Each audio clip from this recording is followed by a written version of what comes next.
Buenos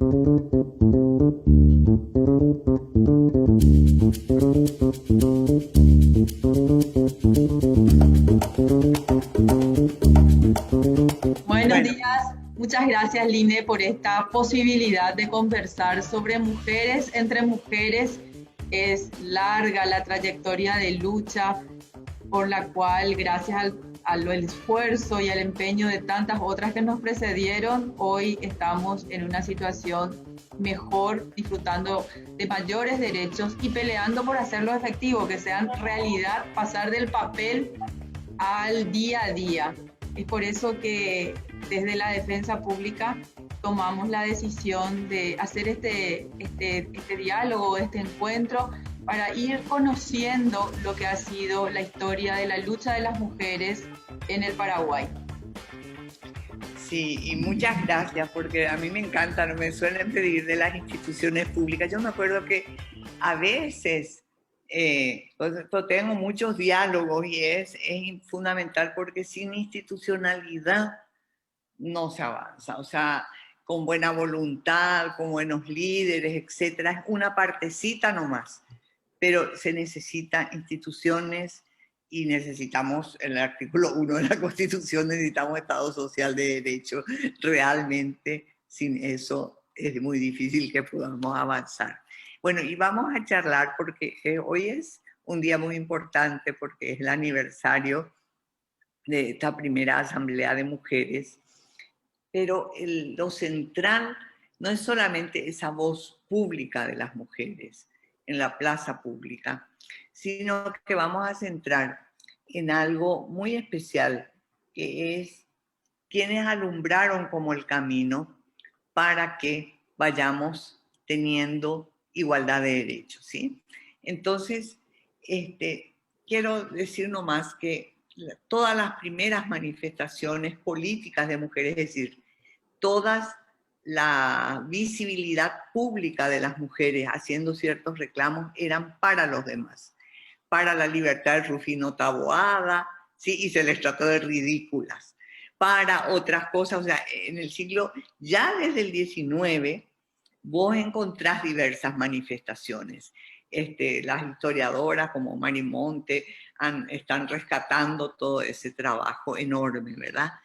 Pero realmente es en el siglo XX recién que las mujeres reclaman cosas para sí mismas y empiezan a reclamar a partir de algo que es muy valioso y que las mujeres valoramos muchísimo, que es la educación. Son las mujeres más educadas y justamente las abogadas las que traen esto, porque también intentan antes, intentan, por ejemplo, parar una guerra civil, ¿no? En 1904 intentan, se van allí a parar una guerra civil. Y algo que es interesantísimo es que también hubo mujeres como Rosa Peña que ellas concibieron cómo podía ser, porque ella tenía una excelente función, había estado, bueno, su papá estaba exiliado, entonces está en Buenos Aires en una escuela de huérfanos, pero como era muy buena, ella consiguió becas hasta el final. Y vino acá.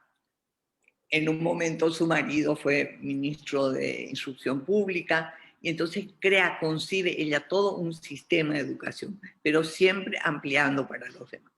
Cuando Serafina Dávalo saca su tesis en 1907, despierta el interés de todos los juristas, ¿sí? Era una sola, no era riesgo, era una maravilla. Era decir, bueno, listo, nosotros tenemos acá a la chica perfecta. Y de 1907 tarda bastante, casi 2 décadas, en tener otra abogada también, y las dos tuvieron un pensamiento muy avanzado. Y lo que es muy valioso es que, por un lado, las mujeres nunca dejaron de tratar de hacer cosas por el bien común, pero al mismo tiempo, a partir de Serafina, se empieza a trabajar por los derechos de las mujeres. Y a mí siempre me impresiona el nivel muy alto de conocimiento que tenían de los debates internacionales. Pensaba que Paraguay estaba muy aislado. Realmente yo no sé cómo hacían, pero hablan de Bebel, hablan de autores y de políticos y pensadores. Estaban al día. Y eso es lo que tuvieron dos hombres muy avanzados de dos partidos políticos distintos, que fueron Díaz León, por un lado, que plantea en el 19 la primera ley de divorcio, y Telémaco Silvera, que era republicano, porque los colorados cuando eso se llamaban republicanos, hasta hoy se llaman, pero no usan más el término. Entonces, Telémaco presenta, se apoyaban mutuamente, ¿no?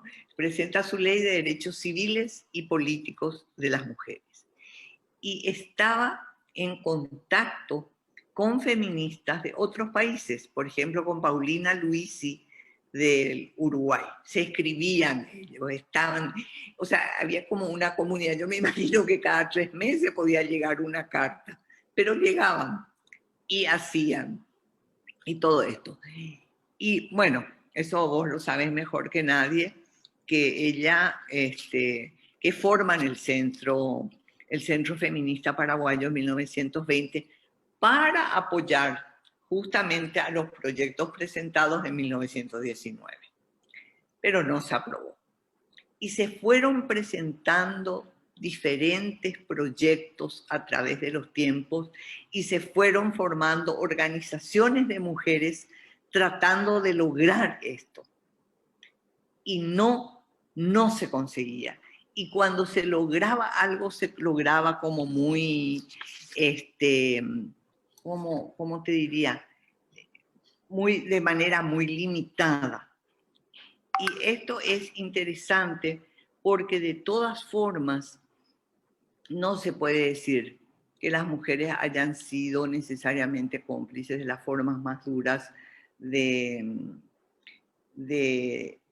dictadura que tuvimos, ¿no? Porque nosotros tenemos la Constitución de 1870, pero sin elecciones. En la realidad, en 1928 hay presidenciales, porque sí había para las diputaciones. Primero con voto cantado, después quiere decir, voto cantado de verdad, no por un problema de romper reglas, sino que la regla era que se reunían en la plaza pública y decían por quién votaban los hombres. Y acá las mujeres pelearon ya. Serafina tuvo ideas de unir tanto el sufragio como el derecho a la representación política. Y eso sí es nuevo, porque en la mayoría de los casos las mujeres peleaban el voto, peleaban esta mitad que es decidir quién gobierna, pero no el derecho, no el derecho a ellas gobernar, ¿sí? En cambio, estas mujeres paraguayas tienen, o sea, y tanto, y esto a mí me encanta, ese es un capítulo que estamos trabajando y que es fascinante. Ella en 1910 se va a Buenos Aires a un Congreso Internacional Femenino de la República Argentina. Así se llamó. En realidad hubo delegaciones de varios países de la región. Y ella presidió la Comisión de Derechos. Y ya se sabía, porque al principio cuando vi que ella hizo el discurso de clausura, pensaba, bueno, seguramente tuvo una actuación tan destacada que hizo que al final le pidieran que haga el discurso de clausura. No. Ya estaba pensado que la presidenta de ese congreso iba a hacer el discurso de apertura y Serafina Dávalos del Paraguay iba a hacer el discurso de clausura. Creo que en ese momento no habían muchas doctoras en Derecho, porque ella lo que hace con su tesis es optar directamente para el título de doctora en Derecho. Y trae una tesis que hoy sería lo que consideramos como perspectiva de género. Ella te dice, y después trae otras cosas, que la esclavitud no es natural. Es decir, lo que te dice es que la construcción de lo femenino tiene que ver, claro que tiene que ver con cuestiones biológicas, tiene que ver también con las condiciones sociales. Entonces, y que eso es posible cambiar. Y argumenta, como argumentaron mujeres en toda la región, sobre algo fundamental, algo que es fundamental. Dice, la Constitución dice, son ciudadanos todos los años nacidos. ¿Acaso que esto no incluye, verdad? Muchos años después aprendimos que ese lenguaje en realidad no nos incluía. O sea, porque te decían, no es así, ¿verdad? Aprendimos que en previsión el asegurado aseguraba a su esposa o concubina y la asegurada no. Entonces, estas cosas que parecieran que no tienen sentido, el remarcar y decir para hombres y mujeres, para o a e ahora, realmente tiene que ver con las posibilidades reales de inclusión. Y lo que hicieron en el Paraguay fue presentar proyectos conjuntos, porque no eran por separado, no era solamente el sufragio o solamente derechos civiles, sino que todos los derechos, revisión, como mucho más tarde llegamos a hacer, del patrimonial del matrimonio, por ejemplo, ¿no? Cuestiones como estas que son bases fundamentales para las mujeres, porque el destino de las mujeres, la realización personal era casarse y tener hijos, y en el momento de hacerlo perdían derechos. Como decía Mercedes Sandoval, decía, no tenían derecho a administrar sus bienes propios, los adquiridos por herencia, legado, donación, ¿sí? Entonces, es muy fuerte esto, y para administrar sus bienes propios tenía que hacer un juicio, tenía que pedir que se le deje administrar, porque su marido no solo administraba gananciales, sino los bienes propios de ella. Entonces, ese tipo de cosas que son, las chicas ahora no saben no pueden creer eso. Y sin embargo, eso se cambió en el año 92 recién, ¿sí? En el año 1992, así de poquito hace que se cambia el Código Civil Discriminatorio. Pero antes vamos teniendo como 5 proyectos de ley diferentes. Y llegamos a un punto en donde se reconocen derechos civiles, en la Ley 236 de 1954. Allí se reconocen derechos civiles, pero se mantienen discriminaciones. Y ese es un concepto importantísimo para las mujeres.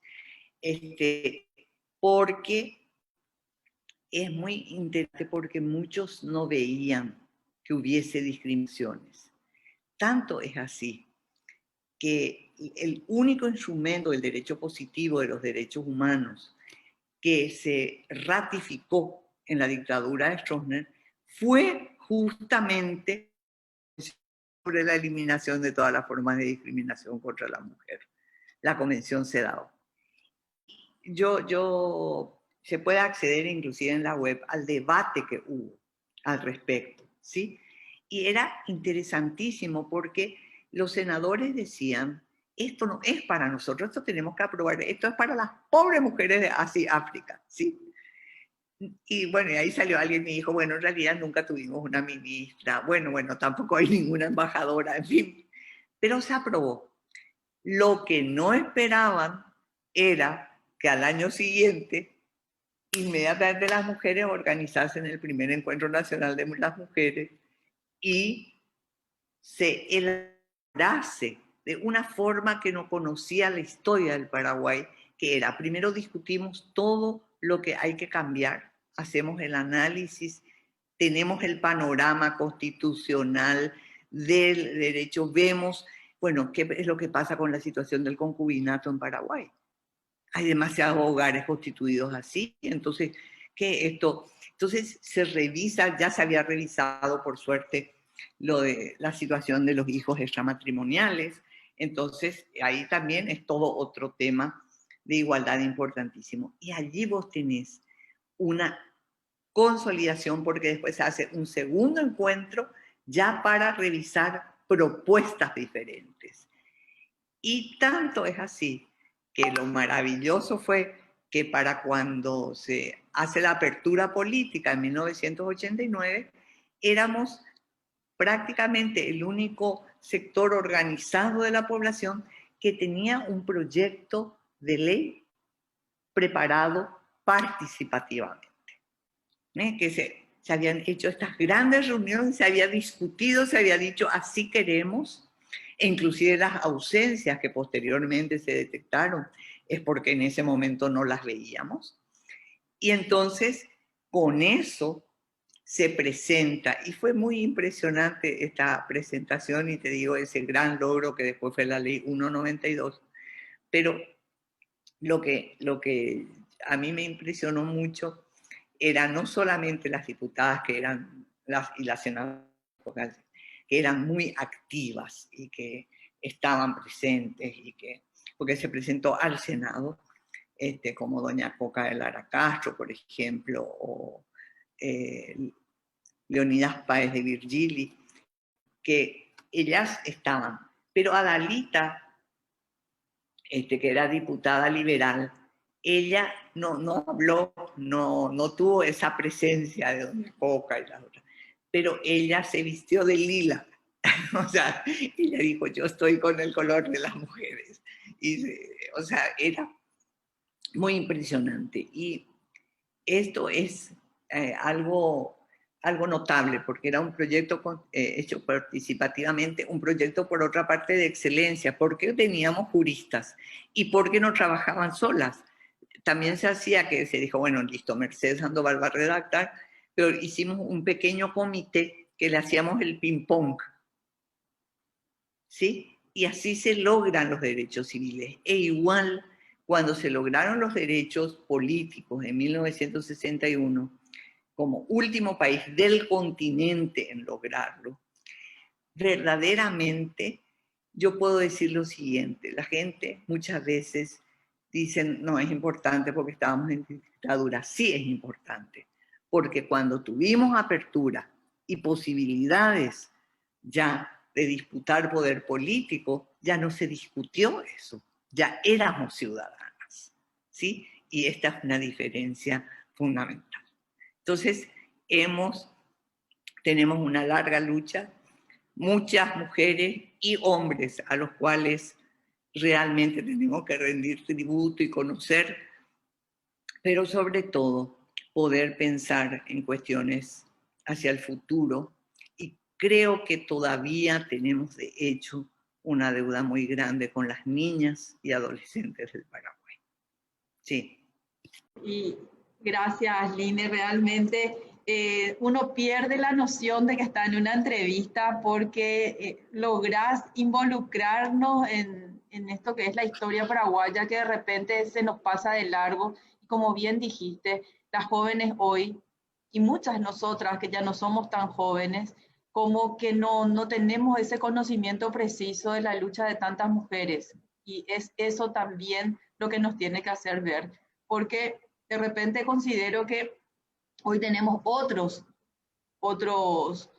otras metas u otros objetivos, y sin embargo tendríamos que tener nosotras la misma fuerza, el mismo empeño de quienes nos antecedieron, y probablemente nosotras seremos las mujeres más resistidas para este momento, cuando hablamos de patriarcado, cuando hablamos de estructuras machistas, estereotipos. Somos las argeles o somos las que dentro del país estamos llevando adelante nuevas luchas. Entonces, escucharte hablar hoy para mí realmente me refresca y me alienta a seguir. Pasamos a la segunda parte entonces, y en este momento la idea es, dentro de la trayectoria de que hemos vivido dentro del país, ¿cuáles te parecen que podrían ser mujeres referentes, mujeres que de alguna manera en su trabajo individual o mujeres en una organización colectiva, o sea, colectivamente han estado liderando el trabajo y liderando la lucha de las mujeres? Bueno, te voy a contar. Realmente los liderazgos colectivos son inmensos. Yo no sé qué hubiera sido de la sociedad paraguaya en esta pandemia si no tenías a todas las organizadoras de los caruguazú, de las ollas populares. ¿Sí? Eso es la forma en que el Paraguay salva, esa forma colectiva con las mujeres, es como salvamos las deficiencias de salud, con nuestras polladas, con nuestras cosas, y eso implica un nivel importante de organización, un lugar importante de convocatoria. Hay que armar esto. Pero lo hacemos para este tipo de cosas. Así se hicieron casi todas las escuelas en Paraguay. Ahora que tenemos royalties para las escuelas y todo eso se nos cae en las escuelas. En realidad fueron las comunidades en liderazgo colectivo las que levantaron las escuelas en Paraguay, las escuelas públicas, porque hay un deseo de educación. Por eso que este es un tema grande. Nosotros tenemos una gran deuda con las docentes. Las mujeres, las maestras, fueron de las grandes luchadoras por la extensión de la igualdad social y de las mujeres en el Paraguay. ¿Sí? Entonces veían acá que falta y decían, bueno, no, se necesita profesionalización. Entonces habría la escuela mercantil de señoritas, pero otra habría una escuela de corte y confección para que sean profesionales las modistas. ¿Sí? María Casati, que en 1936 tenía un periódico que se llamaba Por la Mujer, para las mujeres que trabajan y piensan. Y ellas apoyaban a la revolución febrerista, pero sin embargo también querían una cuestión pacifista, que hay muchas manifestaciones pacifistas en la historia del Paraguay de mujeres. En 1904 trataron de parar la revolución. En el 36 ellas le escribieron una carta a las mujeres brasileñas, bolivianas, diciéndoles que nunca más pase el carro sangriento de la guerra. Y le deportó Franco a María Casati. Inclusive nosotras después tuvimos acceso a algunas actividades que ella desarrolló en Bolivia con mujeres bolivianas a favor de la paz, para que no tengamos más guerras. O sea, esa es una constante. Y vos tenés estos liderazgos también en 1946 por una amnistía general amplia del retorno de los exiliados. Es decir, vos tenés diferentes formas, pero yo te quiero mostrar una que es como mezclada entre estos grandes aportes de las mujeres siempre para los demás y el lograr ya incorporar a la primera constitución democrática de la historia del Paraguay por su origen, por sus procedimientos y por sus resultados. Eso lo dijo Decidamos cuando se aprobó la constitución. Realmente es la primera constitución democrática de la historia del Paraguay. ¿Y qué es lo que se hizo? Y como metodología a mí me parece tan útil para diversas cosas. Bueno, se hizo foros de las mujeres para la constituyente. Entonces, se discutía, en la Asociación Cristiana de Jóvenes se hizo la reunión, la primera, y se discutían los temas, qué es lo que se quería cambiar, ya se tenía identificado, porque decía que la mujer tiene iguales derechos en la Constitución anterior, pero dependiendo de sus obligaciones en la familia, ¿sí? O sea, se limitaba la igualdad por sus obligaciones en la familia. En realidad, hombres y mujeres tendrían que limitar, en todo caso, por sus obligaciones en la familia. Entonces, este tema fue la igualdad que sea bien clara, que la no discriminación sea también muy clara. Entonces, allí tenés que las mujeres proponen y se plasma esto en la constituyente. Pero antes de eso, se hicieron las discusiones, pero ¿qué se hizo? Se le dio forma de artículo. porque el movimiento campesino también se reunió, pero mandaron como largas cartas, pero no con forma de artículo constitucional. Entonces no entró, se sintió muy insatisfecho con la forma que está la reforma agraria, pero no presentaron la propuesta como ya aterrizada, que es lo que pudimos hacer nosotras. Y también sabes quiénes, los pueblos indígenas. Ese capítulo de pueblos indígenas se hizo porque hubo un año de trabajo colectivo también. Los pueblos indígenas hicieron una presencia permanente y no lograron lo que habían disputado, que eran tener unos asientos reservados para tener una presencia de convencionales constituyentes indígenas. Hubo un indígena, pero dentro de un partido político. Ellos querían estar como tales. Bueno, y en el caso de las mujeres, lo que se hace es que con esa, bueno, hubo más de 100 propuestas ciudadanas. Y cuando te hablo de procedimientos es que oficialmente la Convención Constituyente del Paraguay abre a las propuestas ciudadanas y se lleva las propuestas del Foro de Mujeres para la Constituyente. Y una ONG, el CEFEM, se instala en la Constituyente para colaborar con las mujeres convencionales constituyentes en todos los temas y con los hombres convencionales constituyentes en lo que se refería a derechos de las mujeres, ¿sí? Entonces, se hace este trabajo, pero además se constituyó una interbancada de mujeres, es decir, todas las poquitas mujeres que eran convencionales constituyentes, pero que estaban de todos los sectores representados allí, entonces se reunieron en una interbancada de mujeres. Y allí discutieron, tomaron las propuestas del foro, discutieron, vieron qué podían apoyar, qué no, en qué estaban de acuerdo, en desacuerdo, pero el grueso, lo más importante estaba. Y eso peleaba en su bancada. ¿Sí? Entonces es que lográs una cuestión maravillosa, como el artículo 46, que no admite discriminaciones. Entre puntos está eso, dice, simplemente, directamente, son iguales en dignidad y derechos, punto, no se admiten discriminaciones, punto. Es decir, no puedes decir, sí puedo discriminar a tal porque es tal cosa, porque es...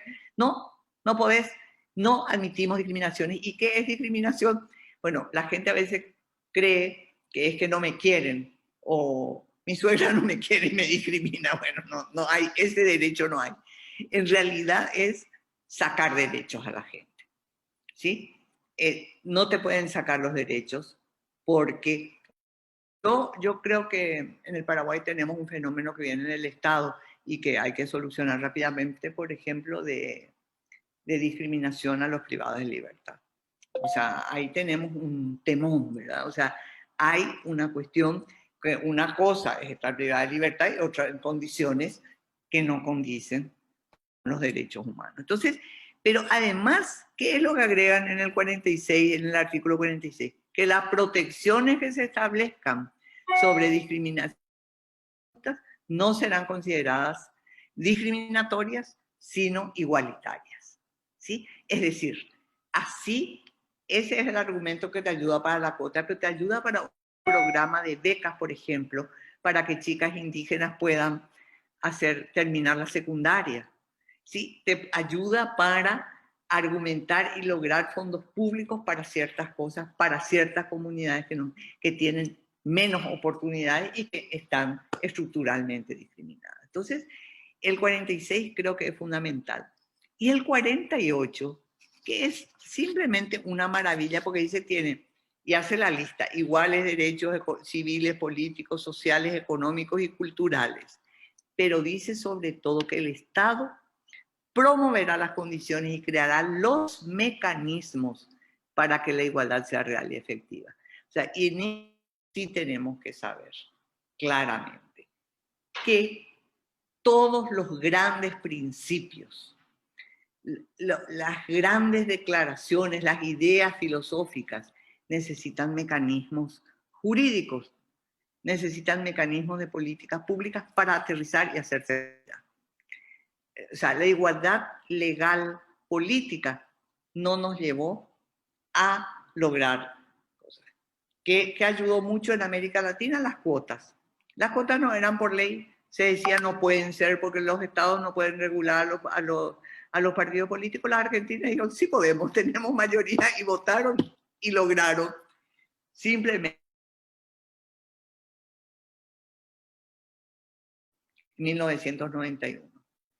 Y después, entonces, se extiende y dicen las europeas, no, podemos poner obligación de 50%, o sea, puede ser paridad. Y paridad es igualdad, dice Francia, y se declara de democracia paritaria.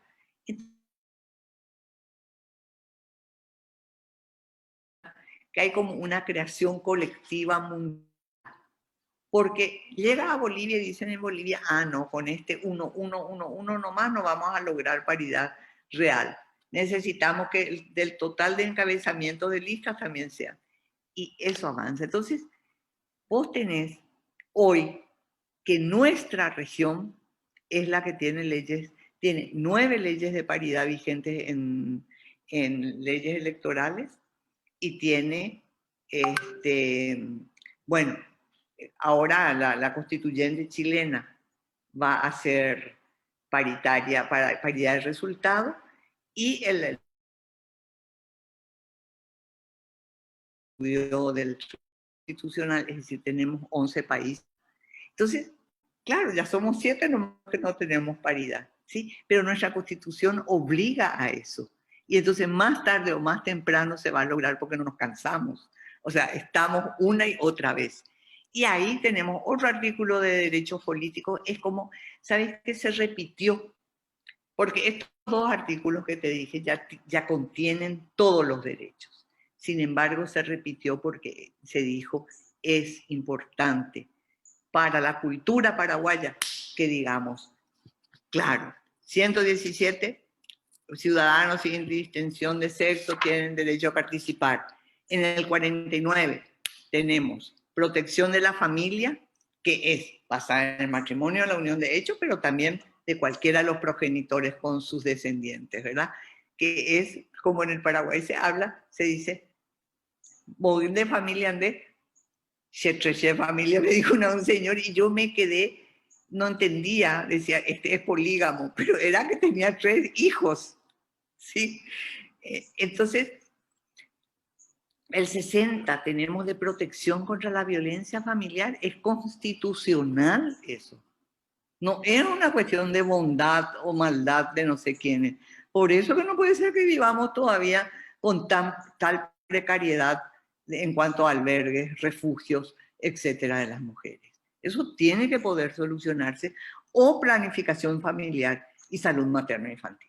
O sea, nosotros tenemos instrumentos constitucionales sólidos, dados por un proceso participativo, pero aprobados por la Convención Nacional Constituyente, la primera constitución democrática de nuestra historia, que nos da las bases más fuertes para que podamos dar un salto cualitativo, fortalecer nuestras instituciones y vivir en un país donde ser diferente no signifique ser menos, como decía Virginia Corvallis. Line, ¿cuáles serían los pasos que deberíamos dar para ir avanzando en esto que es justamente la igualdad a la cual hacías referencia? Porque los enunciados constitucionales están, el reconocimiento de esos derechos es importantísimo, es fundamental, y como bien lo señalaste anteriormente, para hacer realidad, para hacer valer estos derechos se necesitan mecanismos. Es cierto, existen leyes que hoy están buscando la protección de las mujeres víctimas de violencia, por un lado. Tenemos otras leyes, otros instrumentos que están afianzando estas conquistas que hiciste referencia. A partir de esto, desde tu visión y desde la historia, de lo que hemos aprendido en las luchas, ¿cuáles serían los pasos que hoy las mujeres deberíamos emprender o llevar adelante a efectos de hacer realidad esto? Mira, hay cuestiones muy importantes que están diciendo las chicas jóvenes. Tenemos que escuchar a la sociedad. En segundo lugar, el Estado paraguayo hizo planes de igualdad. Está el cuarto plan que prácticamente todavía no se aterrizó de verdad. Pero ya no como un plan del Ministerio de la Mujer. Es el Estado paraguayo el que tiene que actuar así. ¿Sí? Entonces, ¿qué tenemos que hacer? Bueno, revisemos rápidamente cuáles son las cuestiones fundamentales. Si a mí me preguntas hoy, yo creo que la prioridad absoluta hoy es cumplir el artículo 1 de la Constitución. Estado social de derecho. Yo quiero Estado social de derecho porque en la pandemia vivimos claramente el problema de no tener Estado de Derecho completo, donde ustedes son fundamentales. O sea, porque todos los derechos terminan finalmente en lo judicial, si es que no se cumplen. Y necesitamos entonces este Estado social. ¿Y cómo empezamos? Porque es una construcción en un país que 20% de la gente no mantiene seguro de salud. Sí, ¿verdad? Entre previsión y los privados. Entonces, ¿cómo hacemos? Porque tenemos que tener Estado social para universalizar. ¿Cómo vos universalizás, declarás cierto derecho si no tenés eso? Y yo digo que 3 cosas mínimas hoy son prioridad. Esto es urgente y todo con perspectiva de igualdad de género. 1, salud universal. Realmente, sistemas de salud que lleguen a todo, porque vos no puedes decir tener derecho a la salud y no tenés condiciones. Y no digo hospitales de alta gama en todos lados. Digo, crear las condiciones. Entonces, si alguien tiene que venir en avión del Chaco, pues que tengamos el avión o el helicóptero que le puede traer a donde se le atienda. Esa por una parte. Tenemos allí el tema y eso es evidente. Yo creo que es lo que estamos más cerca de que sea como propuesta colectiva de los distintos grupos políticos, etc. La segunda cosa, el cuidado. Sabemos y tenemos ya estadística y censos nos ha dado perfectamente la cantidad de horas que las mujeres dedican a cuidar. Y en esta pandemia encima las pobres tuvieron que hacer de maestras, etcétera, que no necesariamente entra en lo que se concibe como cuidado. Excedió todo eso, ¿sí? Entonces, yo digo, bueno, si queremos la construcción, escatemos. ¿Y qué me falta? Educación. Educación. Sin educación no vamos a poder hacer. Me contaba unas amigas coreanas que en un momento en Corea dijeron hay que aprender y vinieron inclusive al Paraguay a miraron los países y llegaron a la conclusión que lo que se necesitaba para poder avanzar como país era un buen sistema educativo. ¿Sí? Eso es lo que te permite marcar la diferencia. Imagínate si ponemos énfasis en educación igualitaria, no discriminatoria, que promueva hombres y mujeres. Si ponemos énfasis en el cuidado y se crea un sistema nacional de cuidado donde se comparte el tiempo y demás, no nos resulta mucho hasta ahora con los hombres de la casa. Y bueno, listo, con el Estado y con las empresas compartamos el cuidado. Y en tercer lugar, tenemos educación y salud. Esto para empezar es algo fundamental. Y revisemos. ¿Sabes qué? Tenemos la Agenda 2030 en las puertas. Y tenemos, ¿sabes? Una de las cosas que más quiero, una buena revisión de leyes que nos permita llegar sin leyes discriminatorias al 2030, que es el indicador 1. El indicador 1, el 1. Si logramos eso, llegar sin leyes discriminatorias al 2030 va a ser fantástico. Pero hay cosas que nunca revisamos. Cuando el caso de la teniente Quinteros, por ejemplo, yo me di cuenta que a nosotros nunca se nos ocurrió mirar leyes militares, que nos estábamos mirando allí para saber cuáles podían ser los problemas que tenían las mujeres. Y después de nuevo nos encontramos en la policía que tenían, ya no era solamente problema de lactancia, que es derecho del niño en realidad, no es de las mujeres, sino que las mujeres prestan ese servicio, pero ellas realmente había limitaciones para tener hijos, ¿sí? Por un lado, hacen las grandes de familia y por el otro lado resulta que las mujeres policías no podían tener hijos. Entonces, nosotros necesitamos con urgencia una revisión general de las leyes. Verdaderamente ese es un trabajo inmenso, pero es posible. Pero es posible, eso podemos hacer. Mira, se puede concebir algo bien creativo, hacer junto con la Universidad Nacional, hacer junto con diferentes instancias y que podamos tener las modificaciones. Primero debatir bien y hacer las modificaciones que tenemos para llegar sin leyes discriminatorias. Tenemos que revisar el cuarto plan de igualdad del Ministerio de la Mujer, pero para que sea un plan nacional.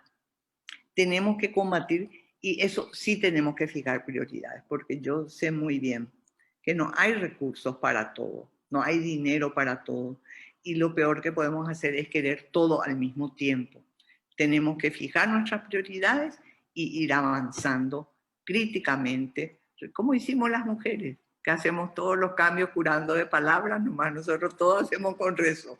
O sea, identificamos el problema, analizamos, proponemos, logramos que se apruebe y a partir de ahí monitoreamos, ¿funciona? No funciona. Bueno, no funciona, entonces hay que modificar esto. Se hizo la ley 1600 y después la 5777. O sea, necesitamos eso y esa es una práctica buena. Nosotros no tenemos ni huelgas, ni toma de tierras, nada. Solo por la razón y no por la fuerza hemos conseguido los cambios que logramos. Sí. Muchas gracias, Line, por este diálogo, por abrirnos las puertas de tu casa y que también la defensa pública tenga un espacio en ella. Se me ocurre al escucharte que nosotros como institución es mucho lo que podemos hacer en iniciativas parlamentarias, proponiendo para que el Parlamento haga suyo alguna propuesta. Tenemos una amplia experiencia en lo que es las necesidades detectadas de las mujeres que para lograr este acceso a la justicia muchas veces aparecen en las sedes con sus hijos y con sus hijas porque no tienen con quién dejarles. Entonces, esa realidad que hace que los juicios de asistencia alimenticia sean uno de los juicios que tienen mayor solicitud dentro de la defensa pública es lo que nos habla también de una realidad. Entonces, pienso y lo podríamos llevar a la práctica desde ese punto de vista, abrir la institución a entender y plantear soluciones a muchas situaciones que nosotros estamos verificando y que hacen que ese acceso a la justicia, que es un derecho humano, finalmente se quede en la puerta del tribunal, porque no es eso suficiente. Así que gracias por esta oportunidad y seguimos conversando. Creo que contigo se abre una nueva etapa de conversatorios con mujeres que van a buscar justamente hacer que nuestra voz sea una voz empática y que lleve a resultados concretos. Así que muchas gracias por esta oportunidad. Muchas gracias, Lorena. Y bueno, que avance la defensa de toda la sociedad paraguaya. Chao. Muchas gracias. Gracias, Line.